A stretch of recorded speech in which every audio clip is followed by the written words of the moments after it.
오늘 말씀 제목이 좀 심상치 않죠? 그리스도 안에서 나이 듦의 의미라는 제목입니다. 오늘 말씀은 아마 여러분들에게 조금은 새로운 말씀일 거라는 생각을 합니다. 왜냐하면 지금 보니까 대부분이 다 노인이시거든요. 저도 이제 얼마 안 있으면 나도 참 노인이 됐다라는 마음을 아마 날마다 갖게 될 그런 날이 이제 있는데, 저도 계속 늙어가고 있습니다. 그리고 여러분 모두도 다 늙어가고 있고, 저기 저 유리창 너머로 막 뛰어놀고 있는 우리 아이들도 태어나서부터는 다 늙어가고 있습니다.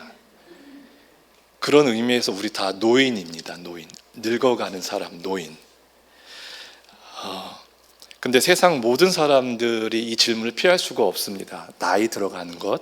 그런데 우리는 그리스도 안에서 나이 들어가는 의미가 세상과는 좀 다릅니다. 우리의 관점이 다르고 세계관이 다르고 가치관이 다르기 때문에 세상 사람들이 생각하는 나이 듦에 관한 가치관, 그것과 우리가 생각하는 그리스도 안에서 나이 들어가는 것은 다릅니다. 여러분, 우리나라에 이제 초고령화 사회가 되었습니다.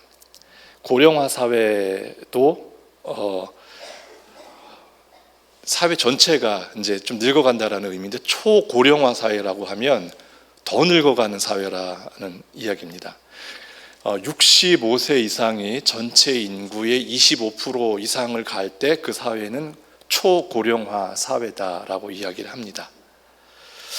근데 사람이 늙어가면서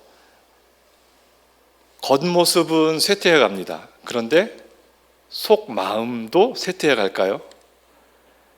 이런 연구 결과들, 또 많은 학자들이 공부를 하고 있습니다. 그러면서 이렇게 내놓는 결과들을 보면 우리 사람이 갖고 있는 이 지능은 유동성 지능이 있다고 합니다. 그러니까 유동성 지능, 이렇게 좀 흐르는 느낌, 이런 유동적인 거, 이런 유동성 지능이 있고, 또 결정성 지능이 있다고 합니다. 그러니까 딱딱하게 되는 거. 그리고 또 실용적 지능이 있다고 합니다. 실용적 지능은 뭐 요리하는 기술은 나이가 먹어도 여전해요. 어쩌면 더 발전해요. 그러면 이제 유동성 지능이 뭐냐면, 여러분 젊은이들을 볼 때, 어린이들을 볼 때 아주 임기응변적으로 창조적으로 그 상황을 모면해 가는 모습들을 볼 수 있어요. 어떠한 결정적인 잘못한 순간에도 요리조리 빠져나가는 어린아이들이 이 유동성 지능이 아주 높기 때문에 그래요. 이거는 배워서 나오는 게 아니에요. 경험하거나 교육을 받거나 책을 읽어서 나오는 지능이 아니고, 젊은 사람들은 그 유동성 지능이 계속 올라가요. 언제까지? 한 40세까지는 계속 올라가요. 아주 빠른 각도로 올라가요. 그래서 젊은 사람들은 아주 창조적인 그런 생각을 하게 되고 그 상황에 대처할 수 있게 돼요. 그런데 결정성 지능은 뭐냐면 딱딱하게 된 거거든요. 그래서 계속 딱딱해지는 거예요. 근데 이 결정성 지능도 태어나서부터 계속 조금씩 좀 생겨요. 근데 40세가 지나면 조금 더 가파르게 올라가요. 한 70세, 75세까지 간다고 해요. 그러니까 젊은 사람들이 갖고 있는 유동성 지능은 한 40세 정도 되면 이제는 곡선이 증가 속도가 완만해요. 그 전까지는 아주 빠른 속도로 올라가서 지능이 형성되어지는 거고, 근데 결정성 지능은 처음부터 계속 조금씩 올라가지만 한 40세 또 70세에 가서 조금씩 더 높이 올라가서 한 75세까지 간다라고 합니다. 그러면 젊은 사람들이 머리가 좋은 건가요? 아니면 나이들은 노인이 머리가 좋은 건가요? 네. 둘 다 좋아져 가는 거예요. 그런데 노인은 젊은 사람들이 많이 가지고 있는 유동성 지능, 그러니까 창조적인 역할을 하는 이 지능이 조금 둔화가 되는 거고, 반면에 노인은 유동성 지능은 좀 약해지게 올라가요. 그렇지만 결정성 지능은 아주 가파르게 또 75세까지 증가를 합니다. 그래서 우리가 노인을 볼 때 노인이 겉모습이 쇠퇴했잖아요. 그래서 노인을 볼 때 우리가 겉사람을 보면 불편해요. 그리고 좀 싫어요. 그리고 사회 전반적으로 그런 편견 의식이 있어요. 그런데 노인의 겉모습은 그렇지만 사실은 이 결정성 지능 또 실용성 지능은 더 높아져 가 있는 상태예요. 근데 결정성 지능하고 실용성 지능이 합치면 뭐가 되냐면 우리가 얘기하는 지혜라고, 그것을 지혜라고 부릅니다. 그러면 노인의 속사람에는 사실은 지혜가 젊은 유동성 지능을 갖고 있는 사람보다 더 있는 거예요. 그렇지만 젊은 사람들이 가지고 있는 유동성 지능은 좀 덜 가지고 있게 되는 거예요. 그래서 우리가 이 두 노인 대 젊은이가 같이 힘을 합하면 상당한 효과가 있어요. 어떤 교회는 장로를 뽑을 때 이렇게 뽑아요. 최근에 어떤 미국의 교회는 이렇게 뽑는다고 합니다. 10대 장로 한 사람, 10대 장로, 20대 장로 한 사람, 30대 장로 한 사람, 40대 장로 한 사람, 50대 한 사람, 60대 한 사람, 70대 한 사람, 80대 한 사람. 그러니까 이러한 사람의 지능이 젊은 사람이 가지고 있는 지능하고 나이 많은 사람이 가지고 있는 지능이 각각 다르기 때문에 그거를 교회 정책에도 반영을 하는 아주 획기적인 그런 교회도 생겨났어요. 그래서 우리는 젊은 사람들하고 같이 살아가야 되고 우리는 또 노인들과 같이 살아가야 됩니다. 그런데 이렇게 보면 제가 초고령 사회라고 했잖아요. 65세. 우리나라는 이제 곧 초고령 사회입니다. 적어도 2, 3년 후부터는 초고령 사회가 됩니다. 이거는 될 거다 이런 예측이 아니고 거의 99% 되는 겁니다. 그러면 왜 오늘날에는 이렇게 초고령 사회가 될 정도로 나이 많은 노인들이 많은 걸까요? 예전에는 안 그랬거든요. 예전에는 65세만 되면 노인이었거든요. 근데 지금은 65세 갖고 노인이라고 할 수 없어요. 아마 가면 갈수록 이제 더 하겠지만, 그런데 가만히 보니까 왜 이렇게 전체적으로 나이가 많은 노인들이 많은 세상이 되는가라는 질문을 하지 않을 수가 없어요. 여러분은 왜 그렇게 생각하세요? 왜 예전과 같지 않고 오늘날에는 이렇게 노인이 많은 세상으로 바뀌어 가는 걸까? 고령화 사회도 모자라서 초고령화 사회로 가는 걸까? 왜 그럴까요? 이렇게 세상적으로 보면 의료가 발달되고 잘 먹고 잘 사니까, 그리고 옛날보다는 사고로 죽을 확률이 좀 더 적어졌으니까, 질병으로 죽을 확률이 좀 낮아졌으니까 그렇게 되는 것 같다. 이 정도의 상식선으로 우리는 생각할 수 있어요. 그런데 이건 그냥 우리가 보는 얘기고, 우리는 그리스도 안에서 나이 들어감에 대한 생각을 해봐야 합니다. 왜 오늘날 사회는 이렇게 초고령화 사회가 돼가는 걸까요? 그것은 아마 우리 사회에 지혜가 많이 필요하기 때문에 하나님이 그것을 허락하시고 인도해 가시는 것은 아닐까요?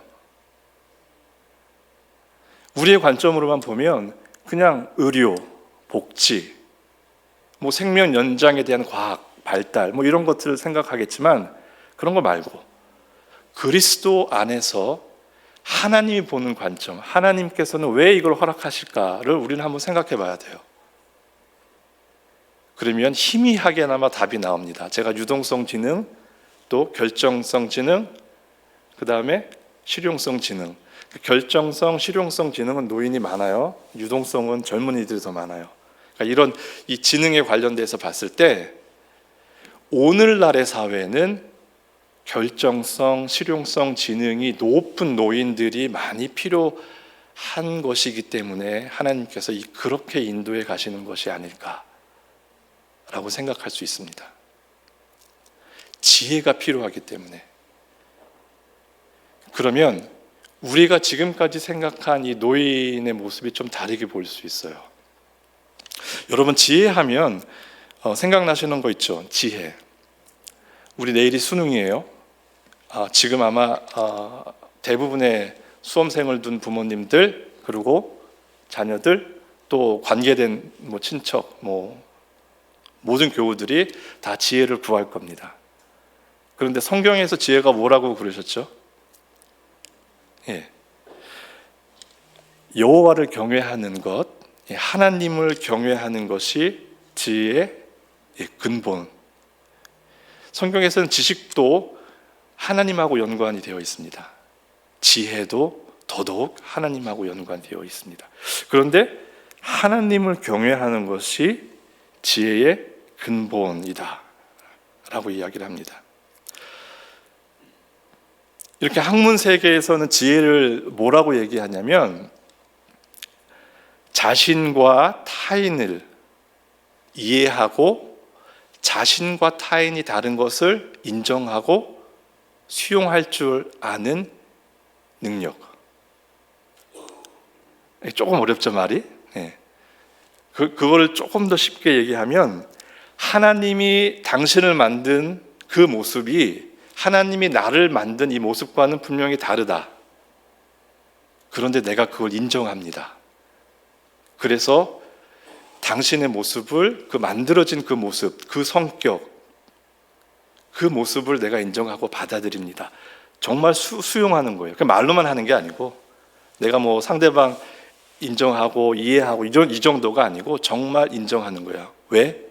하나님을 보면서. 하나님이 그 사람을 나와 다르게 만든 그 하나님을 보면서 내가 그 사람을 인정하는 거예요. 그 마음으로 나도 나를 인정하는 거예요.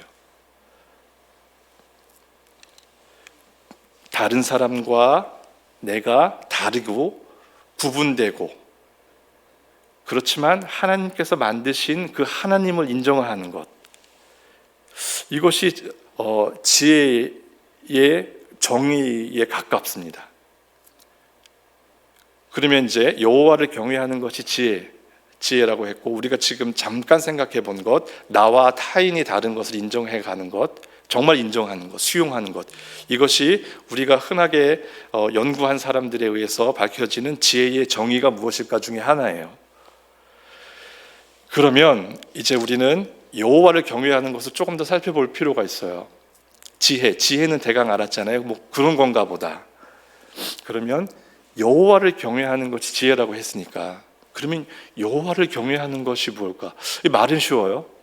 여호와를 경외하는 것, 이거 되게 두려워하고 무서워하고 어떻게 우리가 경외하는 이거는 굳이 제가 설명을 안 드려도 그 느낌이 있잖아요. 경외하는 것. 그런데 나의 삶의 주인이 내가 아니고 하나님임을 고백하고 인정하는 것이 하나님을 경외하는 겁니다. 자, 제가 잠시 쉬었다가 질문을 한번 드려볼게요. 여러분, 내 삶의 주인은 누굽니까? 그냥 편하게 내 삶의 주인은 누굴까? 내 삶의 주인은 저죠. 이렇게 얘기하면 틀렸다라고 얘기할 사람이 있을까요? 내 삶의 주인이 나다. 아마 그렇게 틀렸다라고 얘기할 사람이 없을 것 같아요. 별로 크게 이상하진 않잖아요. 내 삶의 주인이 나지, 누구야? 자, 그런데 하나님을 경외하는 것이 내 삶의 주인이 하나님이라는 것을 아는 것이라고 제가 방금 전에 말씀드렸죠. 그거와 곁들여서 나와는 다른 모습의 사람을 인정하는 것, 또 내가 나를 보면서 내가 나를 또 인정해 주는 것, 이것이 지혜라고 했어요. 그럼 이 지혜랑 하나님을 경외하는 것을 이제 합쳐보겠습니다. 내가 하나님이 아니라는 것을 인정하는 거예요. 왜 저 사람이 저렇게 지어졌는지, 저 사람은 저 모양인지에 대해서 내가 불평을 하지 않는 것이 그 사람을 지으신 하나님을 인정하는 태도거든요. 왜 내가 이 따위로 지어졌는지, 이 모양으로 되어졌는지, 이렇게 여기서 이런 실수를 하는지 정말 속상하더라도 내가 나를 바라보면서 그래도 너를 지으신 분이 하나님이라는 것을 인정하고 내 스스로에게 얘기를 해주는 것, 그게 하나님하고 나를 구분하는 거예요. 그러면 이거의 반대말은 뭘까요? 하나님과 내가 같아지는 거예요. 내 삶의 주인이 내가 되는 거예요. 여러분, 성경에 보면 흑도 아니고 백도 아니고 회색지대에 있는 사람들이 있어요. 누구냐면 욥. 축복받은 것 같은데 저주받은 것 같기도 하고, 축복받은 것 같긴데 좀 잘 모르겠어요. 또 요셉. 잘 된 것 같은데 잘 안 된 것 같기도 하고, 잘 되는 것 같은데 아닌 것 같기도 하고, 회색지대에 있어요. 모세 한번 볼까요? 모세 죽을 것 같은데 안 죽고 또 도망쳐야 되고, 사실은 우리 잘 모르겠어요. 다윗 한번 볼까요? 다윗도 고생 많이 했잖아요. 다윗이 잘 된 것 같은데 잘 안 된 것 같기도 하고, 또 이런 사람 중에 또 룻도 있어요. 이렇게 찾아보면 사람들이 제법 나와요. 회색지대에 있는 사람들. 근데 이 회색지대에 있는 사람들을 보면서 우리가 생각하는 게 뭔지 아세요? 내가 결정하는 거예요. 내가 판단하는 거예요. 하나님이 축복해 주신 거구나, 하나님이 벌 주신 거구나, 이렇게 판단해 버리는 거예요. 내가 하나님이 아닌데 우리가 해야 될 것은 사실 모른다라는 거예요. 요셉이 팔려갈 때 거기까지만 잘라놓고 보면 얼마나 불쌍해요. 잘 안 됐어요. 왜 저 친구는 저렇게 벌을 받나? 근데 갑자기 또 총리가 된 과정이 있잖아요. 하나님이 함께 하시는가 보다. 뭐가 맞는 거예요? 사실 우리는 잘 몰라요. 근데 우리는 보면서 스스로 어느 정도 판단을 해요. 내가 하나님만이 하실 결정을, 그 판단을 내가 스스로 해가는 모습이 있거든요. 이러한 경향이 내가 하나님 되려고 하는 모습이에요. 여러분, 병에 걸린 사람 보면 우리가 흔하게 듣는 이야기 뭔지 아세요? 너 뭐 잘못한 거 있나 봐. 기도해봐. 회개해라. 사고가 나는 사람들은 우리가 얘기는 안 해요. 그렇게 뭔가 회개할 게 있겠지, 뭔가 잘못했구나 이놈이. 그러니까 우리가 하나님도 아닌데 하나님만이 하실 수 있는 판단을 우리가 계속하면서 살아가고 있어요. 그러니까 우리는 아니라고 얘기를 해요. 그리고 그렇게 하고 싶은 마음도 없어요. 그렇지만 우리의 본성 가운데는 우리가 하나님 되어보려고 하는 것이 자꾸 나오고 있어요.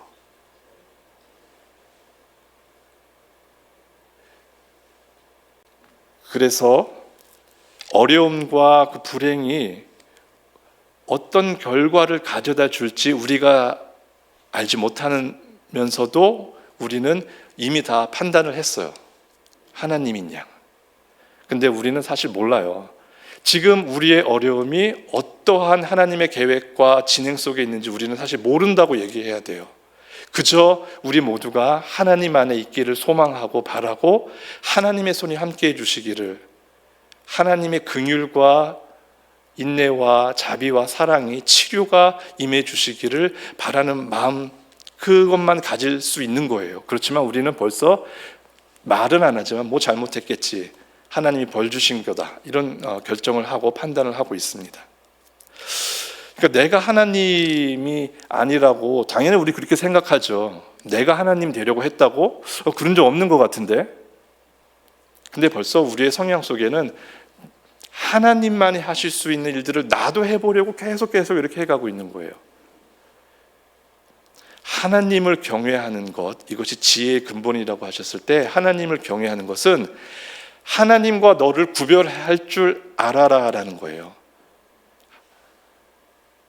너는 하나님이 아니다. 나는 하나님이 아니다.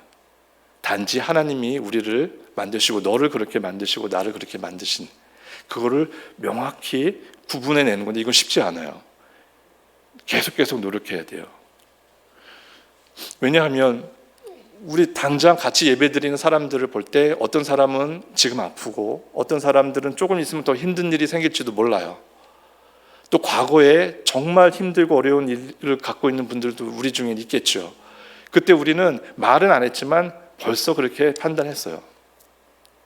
마치 우리가 하나님인 양. 그래서 그런 일을 당하고 있는 것이다라고 판단을 하는 거죠.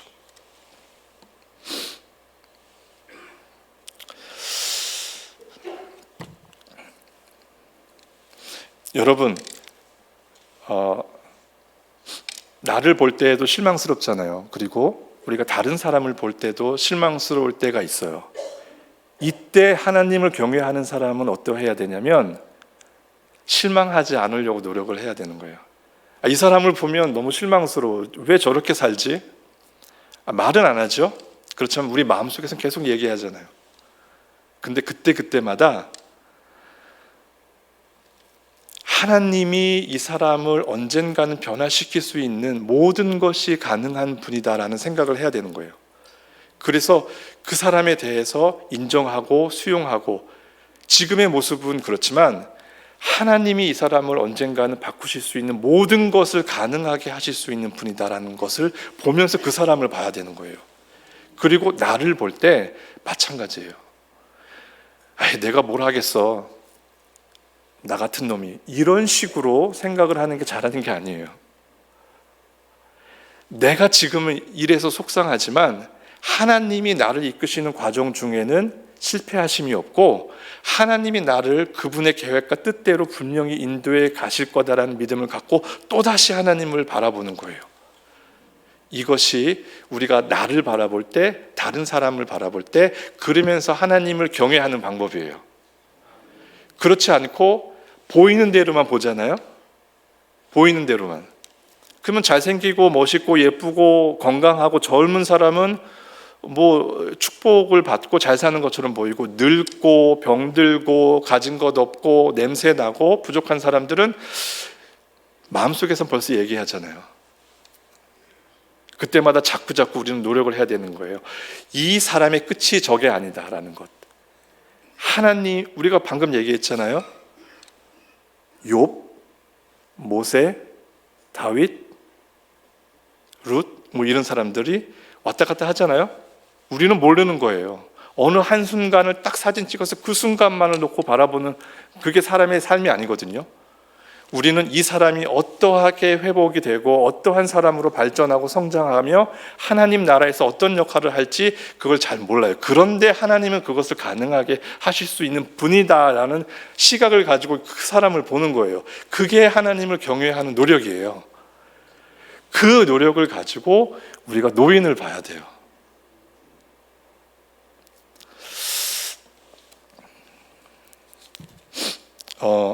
영어 단어를 하나 제가 좀 쓰려고 하는데 좀 쉬운 단어예요. age가 나이라는 뜻이거든요. age에다가 ism을 붙이면 ageism이라는 단어가 돼요. 그러니까 어떤 사상이 되는 거예요. 어떤 그 가치관적인 그런 사상이 되는 거예요. 이즘을 붙이면. 그래서 나이에다가 이즘을 붙이면 에이지즘 이렇게 되는 건데 이 말이 나온 지는 오래됐어요. 에이지즘이라는 말이 1960년대에 나왔으니까. 그런데 아직도 이 말을 잘 몰라요. 처음 들어보셨죠? 네. 이런 영어 단어 이거는 아주 나온 지 오래된 단어임에도 불구하고 에이지즘. 이 뜻을 한국말로 좀 번역하면 노인 차별 의식 이런 거예요. 노인 차별 의식. 여러분은 노인 차별 의식 없다고요? 마음속으로 생각해 보세요. 그럼 다 에이지즘이 있어요. 저도 에이지즘이 있다라는 것을 몰랐어요. 그런데 하나하나 열고 들어가 보니까 에이지즘이 있더라고요. 왜냐하면 저도 노인들을 봤을 때 그렇게 좋은 느낌이 안 들었거든요. 이게 에이지즘이에요. 예. 겉으로는 고상한 척 하면서 드러나지 않고 차별하지 않고, 더군다나 우리나라는 이제 유교 사상이 있으니까 어른을 이제 우대하고 존경하는 게 있어서 드러내놓고 그렇게 못 하잖아요. 그렇지만 드러나지 않는 마음속에 우리는 벌써 에이지즘이 있어요. 노인 차별 의식이 있는 거예요. 이 노인 차별 의식이 왜 있는지 아세요? 내가 늙기가 싫거든요. 내가 노화가 되는 걸 두려워하고 있어요.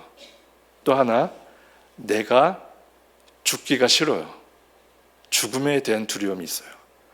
노화에 대한 두려움하고 죽음에 대한 두려움하고 내 마음에 있는데, 그거를 다른 사람한테서 보니까 그게 싫은 거예요. 근데 내 안에 있는 마음이거든요. 내가 싫은 건데 그것을 다른 사람한테 투사해서 보는 거예요. 그게 노인이에요. 내가 노화에 대한 두려움이 있으면서 죽음에 대한 두려움이 있으면서 저 노인을 보니까 그냥 노인이 싫은 거예요. 계속. 그런데 우리가 이 에이지즘이 있기 때문에 이 관점을 가지고 노인을 보면 하나님을 경외할 수가 없게 돼요. 이제 제가 조금 이따 더 말씀드리겠지만, 노인의 시기가 이제 죽음만을 맞이하는 시기가 아니거든요.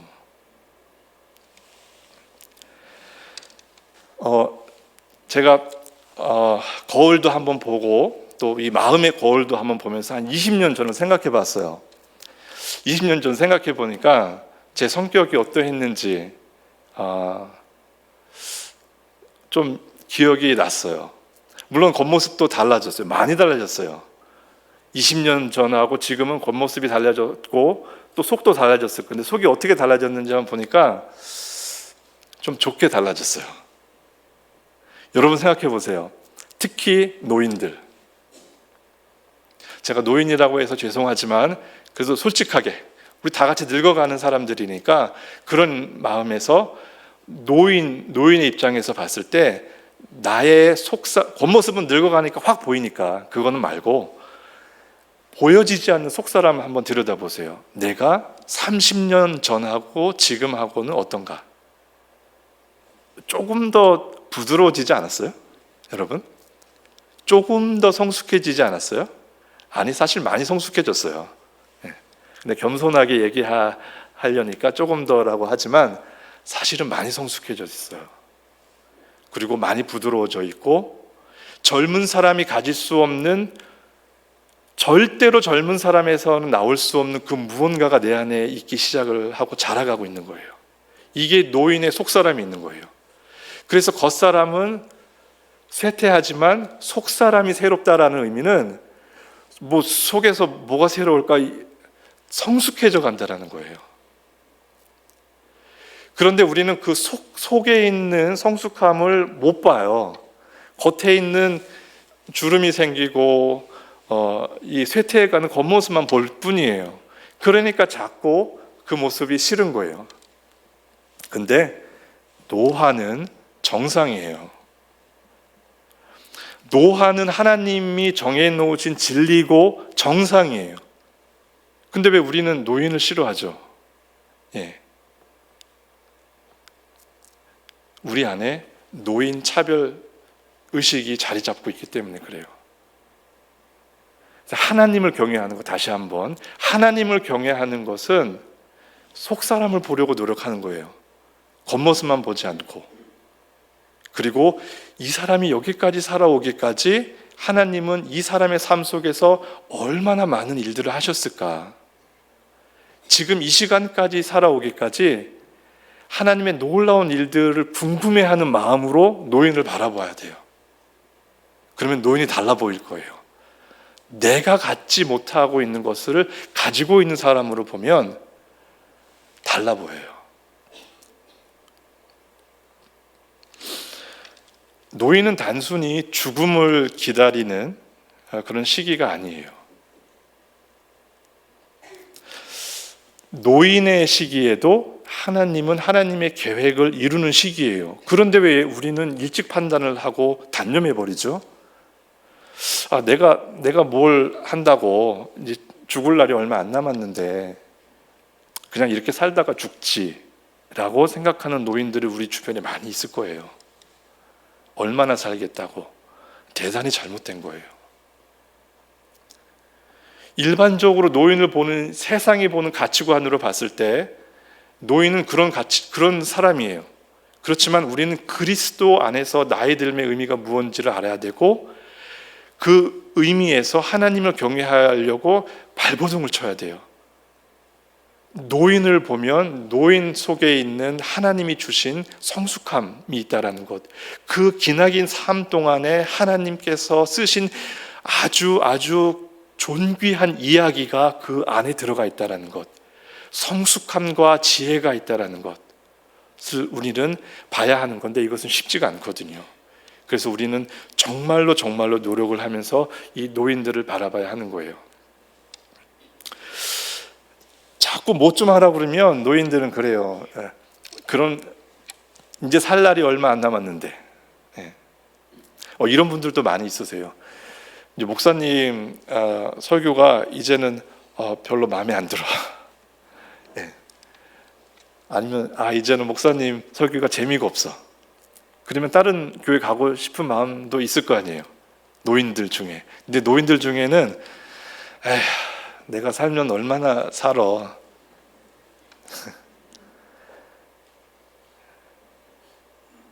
그래서 지금까지 유대 관계를 있던 사람들하고 헤어지기를 그런 결정을 하기도 싫고, 얼마나 살아 라는 마음 때문에 적극적으로 뭘 해보려고 하지 않아요. 반면 젊은 사람은 달라요. 내가 살 날이 얼만데 다른 데 가보고 싶다, 이렇게 생각하는 교인들도 우리나라에는 많을 거예요. 근데 노인들의 대부분은 교회조차도 옮기기 싫어해요. 그게 그냥 하나님을 경외해서 옮기기 싫은 게 아니에요. 내가 살 날이 얼마나 많다고. 자, 그런데 이러한 게 상당히 잘못하고 있는 거라는 것을 우리는 알아야 돼요. 여러 노인들은 죽음 후의 삶을 자꾸 보려고 그래요. 빨리 이제 죽고 그 후에, 자꾸 눈이 죽음 후의 쪽으로 자꾸 가요. 그런데 성경은 어디를 찾아봐도 그렇게 얘기하는 데가 없어요. 성경은 노인에 대해서 네가 살 날이 얼마 안 남았는데 뭘 하냐, 이렇게 얘기하는 데가 한 군데도 없어요. 그러면 성경은 어떻게 얘기하냐? 여러분, 마태복음 24장, 25장 25장에 보면 예수님께서 비유를 말씀하시는데, 달란트 비유 아시죠? 달란트 비유? 우리 그렇게 많이 들었던 달란트 비유, 얘기 안 해도 알죠? 무슨 뜻인지.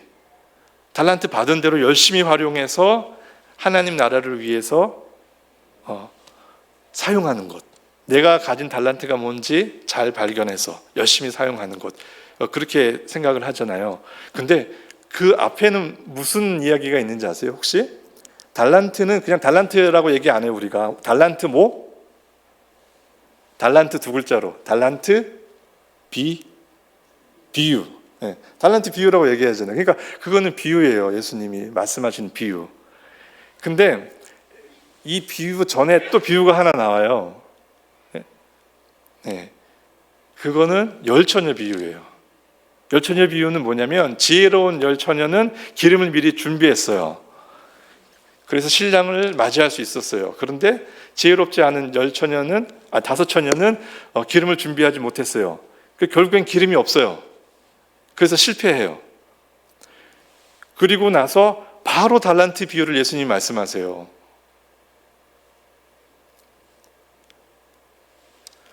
그런데 이 두 개는 사실은 세트예요.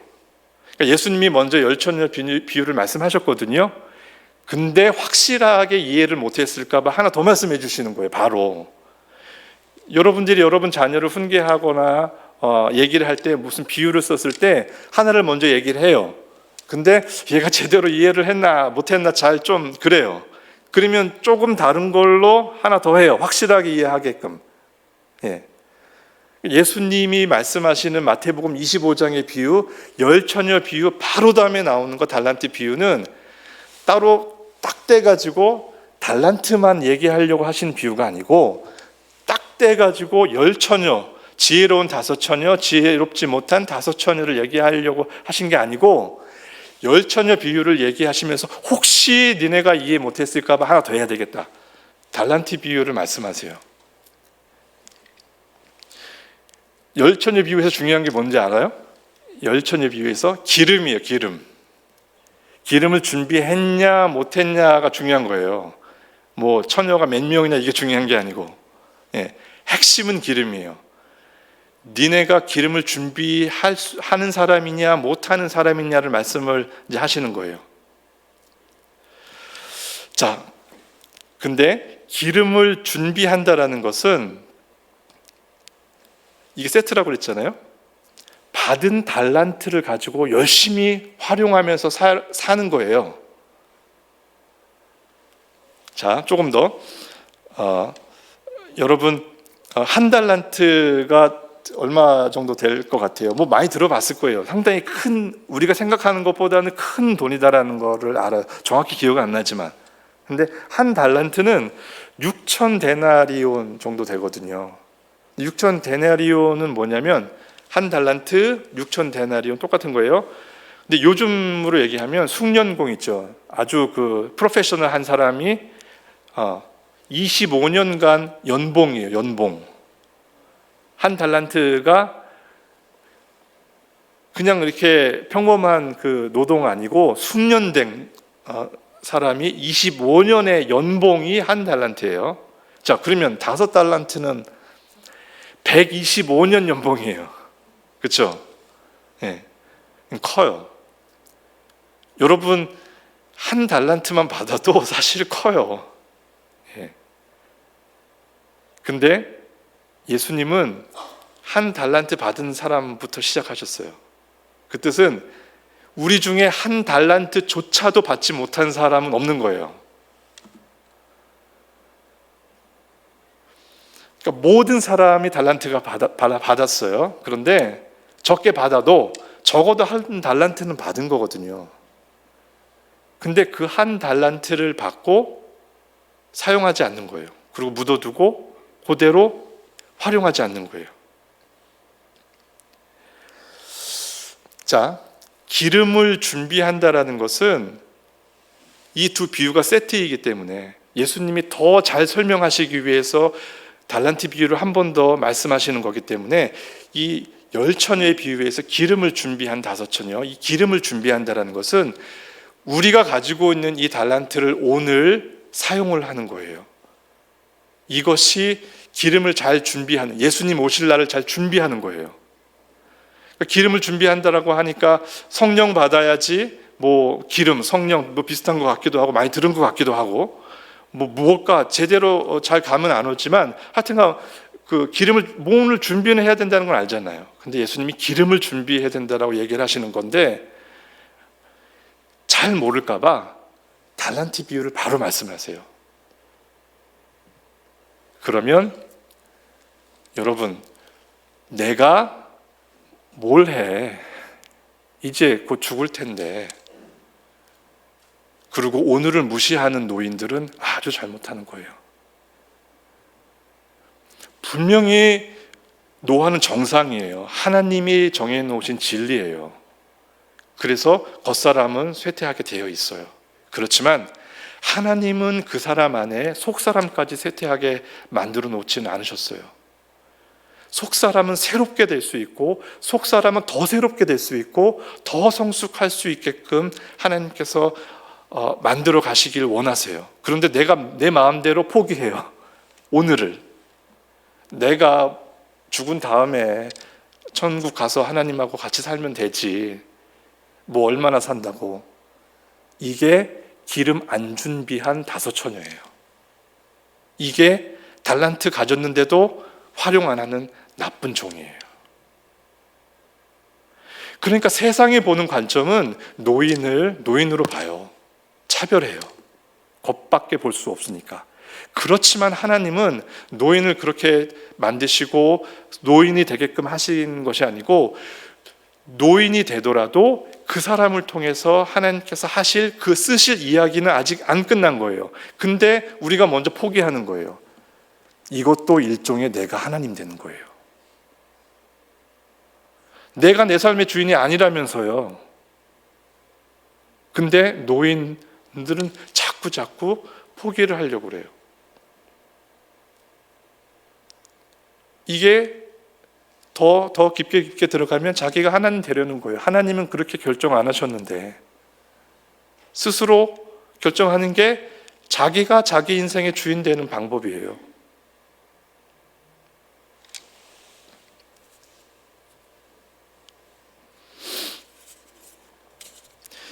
이제 오늘 우리가 읽은 말씀 시편 23편. 그러면 시편 23편을 우리가 본문으로 왜 읽었을까요?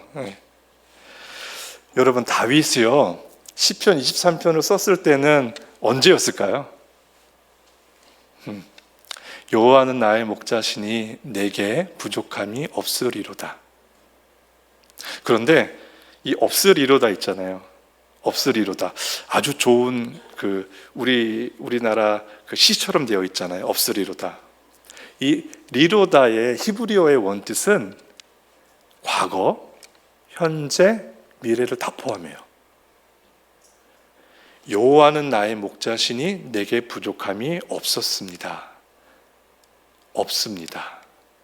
없을 것입니다. 왜냐하면 여호와는 나의 목자시기 때문에. 자, 다윗이 이 시편 23편을 썼을 때는 대부분의 학자들이 다 동의해요. 여기에 다윗이 노년 말기에 썼다.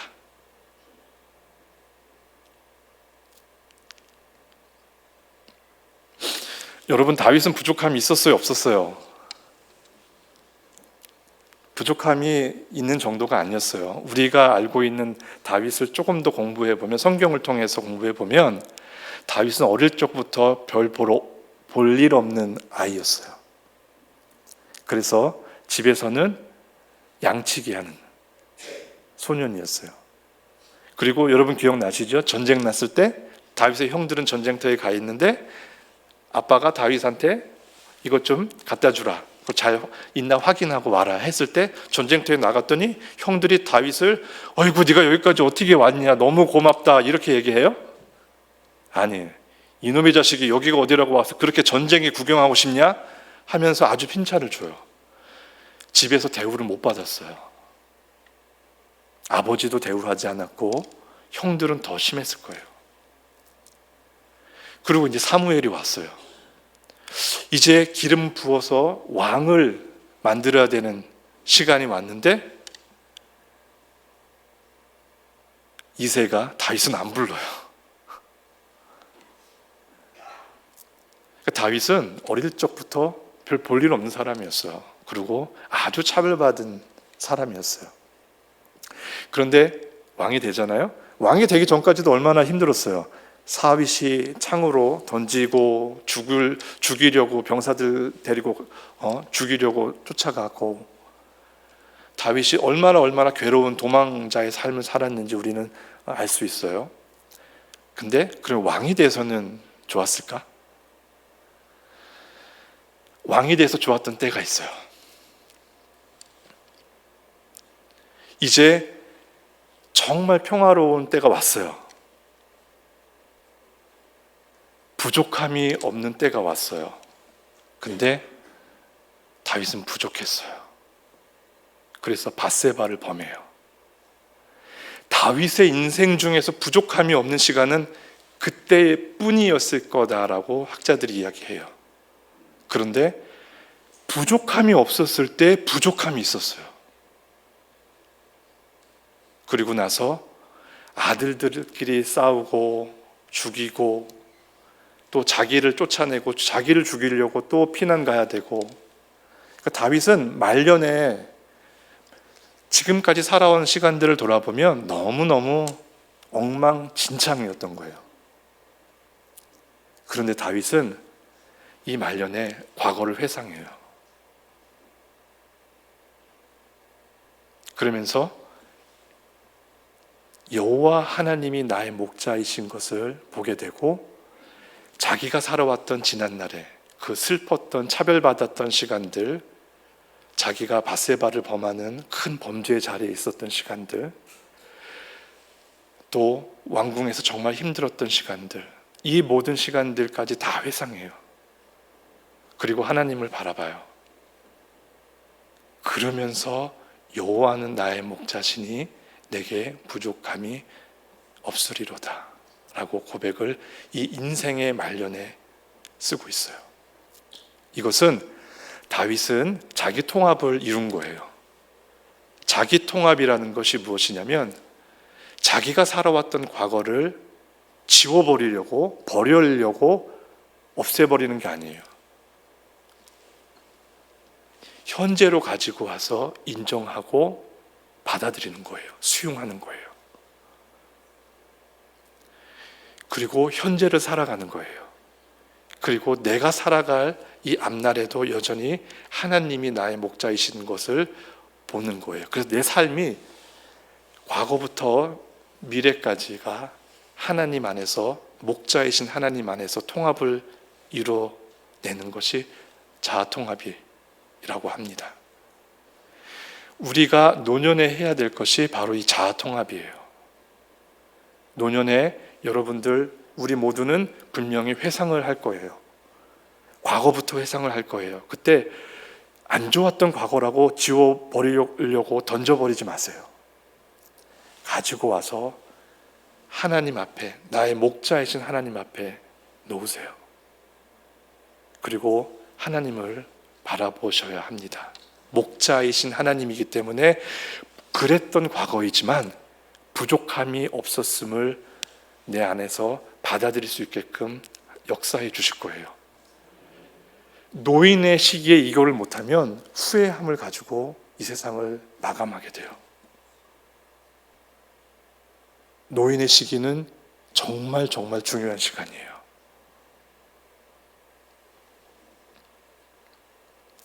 나단 선지자가 다윗에게 왔어요. 그래서 이야기를 들려줘요. 그 나쁜 사람에 대해서 이야기를 들려주니까 다윗이 화를 내요. 그런 나쁜 놈 당장에 죽여야지. 나단 선지자가 화를 내요. 그 사람이 당신입니다. 만약에 당신이 왕이시여 부족한 게 있었으면 하나님이 이것도 주고 저것도 주셨을 겁니다. 그런데 왜 하나님을 경멸하였습니까? 그때서야 다윗이 회개해요.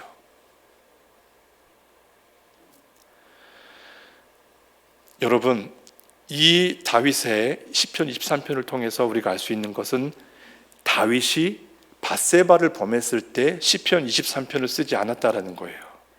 다윗의 영성으로는 시편 23편, 그때 다윗이 밧세바를 범했을 때 영성으로는 시편 23편을 쓸 수가 없어요. 이런 영성이 안 나와요. 다윗의 시편 23편은 그가 죽을 몇 날을 앞에 두고 노인의 삶을 이제 마감하면서 과거를 돌아보면서 완전히 자기 살아왔던 인생의 통합을 여호와 하나님 앞에서 이뤄내면서 적은 시인 거예요. 그래서 그러했던 과거이지만 나는 부족함이 없었습니다. 그리고 지금 이 노년의 삶에도 부족함이 없습니다. 그리고 내가 삶을 마치기까지, 죽는 그날까지도 부족함이 없을 것입니다. 이 뜻이 부족함이 없으리로다. 문법적인 뜻이에요.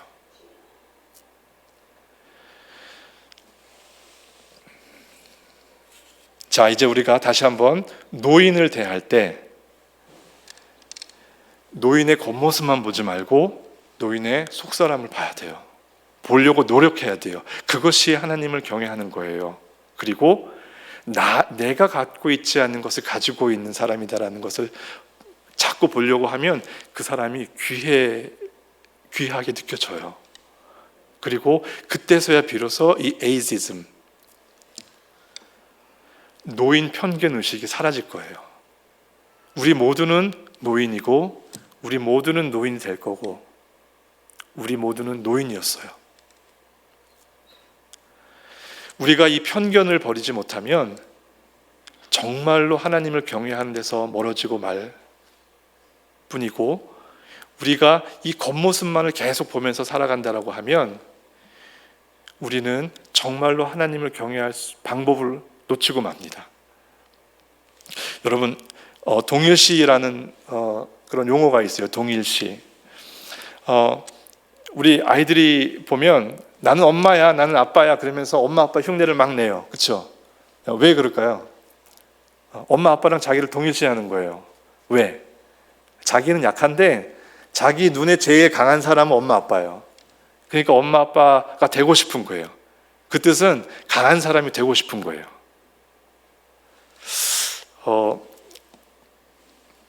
우리 가끔씩 이런 거 하잖아요. 뇌물. 뇌물에 대해서 얘기가 뉴스가 많이 나오고, 그렇죠? 뇌물에 대해서 뇌물도 그걸 파헤쳐 보면 동일시예요.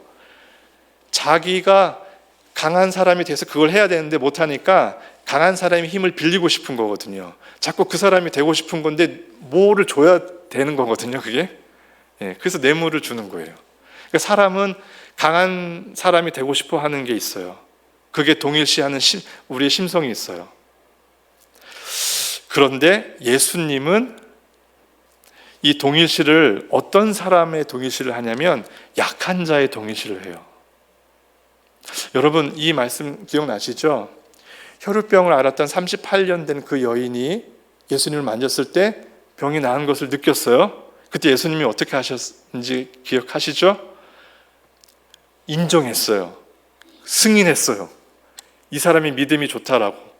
그리고 다른 사람들이 그 사람을 핀잔 주지 못하게 모든 사람이 있는 앞에서 이슈화로 빵 터뜨려 봤어요. 왜냐하면 자기를 만졌는데 기적이 나간 것을 느꼈으면 그냥 알고 그냥 가실 수도 있었거든요. 예수님은 굳이 거기에 멈춰가지고 누가 내 몸에 손댔냐, 몰라서 그러신 건 아니거든요.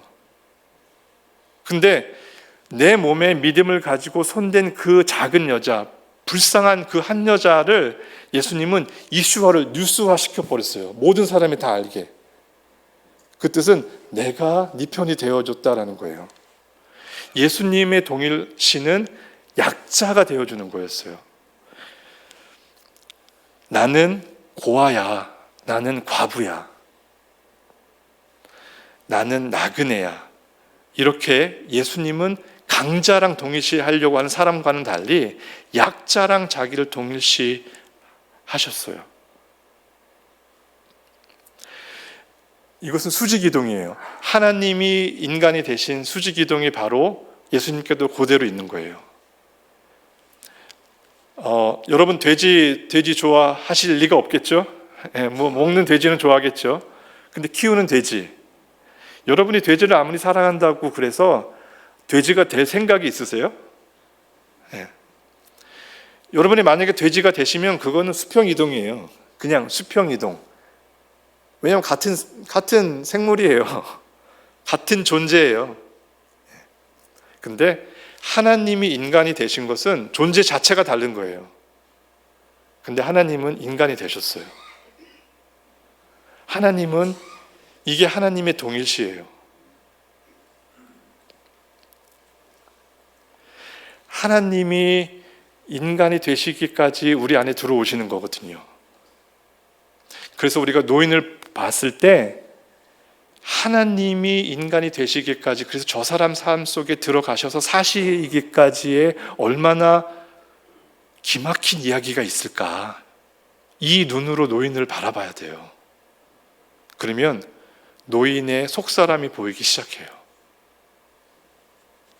이 긴 인생 속에서 하나님께서 이 사람에 들어가시기 위해서 그 사람 옆에 오셔서 이 사람의 이야기 속에 들어가시고 하나님의 이야기를 이 사람의 삶을 통해서 쓰오셨을 그 기나긴 시간들에 하나님은 무슨 이야기를 쓰셨을까? 이 관점을 가지고 노인을 보면 노인이 그냥 겉모습에 그 쇠퇴한 모습만 보이지 않아요. 이것이 우리가 그리스도 안에서 나이가 들면서 가져야 될 생각이고, 나이 든 사람을 그리스도 안에서 어떻게 봐야 되는지에 대한 관점이에요. 그래서 우리 모두가 나중에, 조금 더 나중에 다윗처럼 지나온 모든 시간을 보면서 나의 힘든 시간에도 목자이셨던 나의 여호와 하나님, 그래서 내가 부족함이 없었습니다. 지금도 없습니다. 앞으로도 부족함이 없을 겁니다. 라고 고백을 할 수 있는 우리 모두의 노년이 되어야 할 줄 믿습니다. 우리 그러한 마음으로 이 시편 23편을 여러분 다시 한번 읽어보세요. 다윗이 부족함이 있었을 때, 정말 부족함이 많았을 때 부족함을 없게 해주신 여호와 하나님이 노년에 다윗에 어떻게 만져주셨고 다윗의 삶을 어떻게 통합해 주셨는지, 이것을 우리가 그리스도 안에서 노인됨에 관해서 생각해 봐야 될 중요한 이슈입니다. 기도하겠습니다. 여호와는 나의 목자시니 내게 부족함이 없으리로다. 하나님 아버지, 저희 모두 노년의 삶을 살게 될 것이고 살고 있고 또 노년의 삶을 피할 수가 없는데, 이 삶이 가치가 없는, 그저 빨리 벗어버리고 죽음으로 달려가는 것이 아니고 아직 끝나지 않은 하나님의 이야기를 완성시키실 소중한 삶인 것을 저희가 잊지 않게 하여 주시옵소서. 그리고 저희가 노인을 바라볼 때 하나님께서 그 사람 안에 쓰신 기나긴 인생의 여정 가운데 쓰신 하나님의 놀라운 이야기를 궁금해하며 기대하며 그 사람의 속사람을 볼 수 있도록, 저희가 편견을 버릴 수 있도록 또한 성령님께서 인도하여 주시옵소서. 예수 그리스도 안에서 저희가 바르게 나이 들어갈 수 있는 저희 모두 될 수 있도록 인도하여 주시옵소서. 예수님 이름으로 기도합니다. 아멘.